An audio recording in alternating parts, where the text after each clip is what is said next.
Sasa jinsi ya kupanga bei ili uweze kuuza bidhaa kwa faida. Sawa?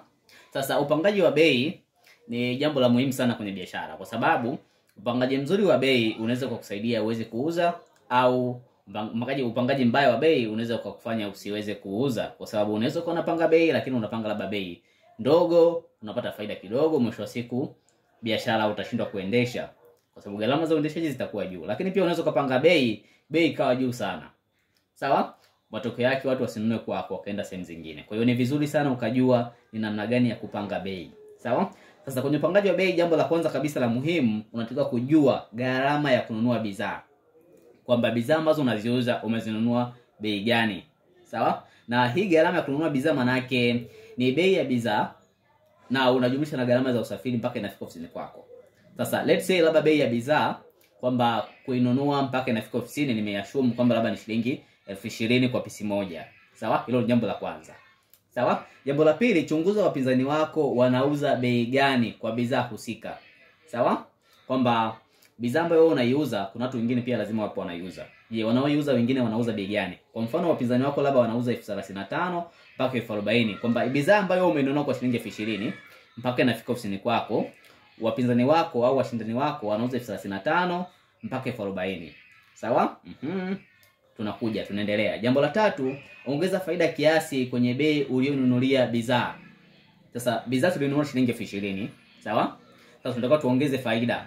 Tunaongeza faida asilimia ngapi? Sasa faida tunataka kuongeza asilimia 50 mpaka 100 ya gharama tulionunulia bidhaa. Sawa? Maana yake faida tunataka kuongeza asilimia 50 mpaka 100 ya 20,000. Maana yake asilimia 50 mpaka 100 ya 20,000 maana yake ni kuanzia 10,000 mpaka 20,000. Kwa kwenye hii bidhaa tunaweza tukaongeza 10,000 na kuendelea mpaka 20,000 kama faida. Kwa hiyo tukauza labda kuanzia 30,000 mpaka 40,000. Sawa? Haya, tuendelee. Sasa mimi nitolea mfano kwamba labda tuongeze faida asilimia 60 ya 20,000 ambayo ni 12,000. Kwa hiyo maana yake bei ya bidhaa tutaiuza kwa shilingi 32,000 kwa pisi moja. Wakati huo wapinzani wetu wanauza hii bidhaa kwa shilingi 35,000 mpaka 40,000. Kwa mpaka hapa tupo kwenye sehemu nzuri. Sio kubwa, sio ndogo. Sawa? Haya, tunaendelea. Angalia idadi ya bidhaa unazotarajia kuuza kwa mwezi. Sasa ukishapanga bei, hauishi tu hapo kama nimepanga bei. Lazima pia ufanye tathmini. Je, kwa mwezi natarajia kuuza bidhaa kiasi gani? Je, kwa idadi ya hizo bidhaa ambazo natarajia kuuza nitapata faida kiasi gani? Sawa? Sasa mfano, let's say tunatarajia kuuza pisi 50 kwa mwezi mmoja. Sasa pisi moja tunaiuza 32. Kwa hiyo kama tutauza pisi 50 maana yake kwa mwezi tutauza 1,600,000. Sawa? Lakini hizi pisi 50 tumezinunua kwa shilingi 1,000,000, kwa maana kwamba 20,000 kwa pisi moja mara 50. Sawa? Tunapata 1,000,000.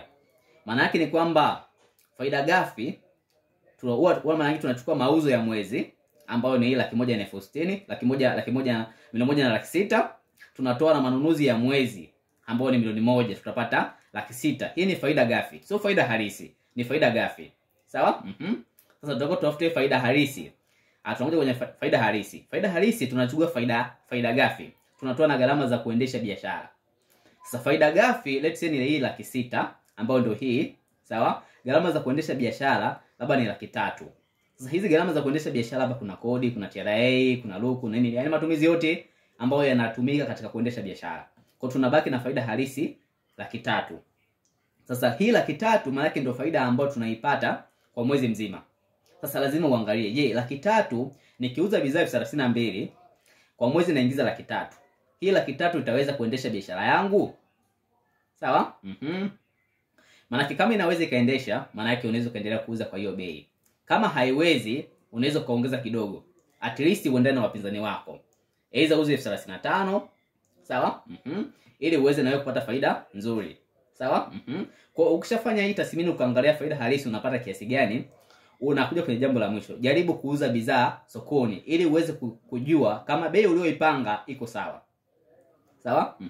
Kwa ukishafanya tathmini kwamba utapata faida gani au faida kiasi gani, unafanya sasa trial kuingiza bidhaa sokoni. Unawaambia wateja wako kwamba jamani, nimeleta bidhaa, bei yangu ni hii. Unasikia wateja wanasemaje? Kama utasema bana bei ni nzuri, maana unaweza kaendelea. Kama utasema bei ni kubwa sana, sawa, unaweza kupunguza, au labda bei ni ndogo, ni ya kawaida, hii tunaweza kuafford. Kwa hiyo unaweza kuona kwamba je, niongeze kidogo ili niendane na wapinzani wangu, lakini pia na mimi niweze kuongeza faida kidogo. Kwa hiyo hivi ndio ambavyo unatakiwa kupanga bei kwenye biashara yako. Kwa hiyo hakikisha kwamba unapanga vizuri bei ya bidhaa zako ili uweze kuvuta wateja.